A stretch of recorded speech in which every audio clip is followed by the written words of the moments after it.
exactly how it happened through the race. It's worth watching and or listening to, depending how much bandwidth that you've got. And you can catch up on that, as well as all the other sessions, which is building nicely, including the 2 free practice sessions this morning that we didn't broadcast to the world, from MX5 and from NPC. That's all over at IMSARadio.com, and we should have a schedule up there for the rest of the weekend shortly. We were just making a couple of amendments to that. I'll wait for Tim Gray to tell me that that's all been done and dusted.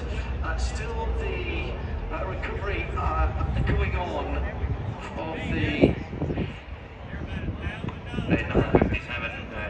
the Winwood car. Yeah, He just set the fastest lap of the session with Lucas Hour there, 146.763. And the AMR safety group, what a bunch they are, just straight on the scene and giving the best care and support possible.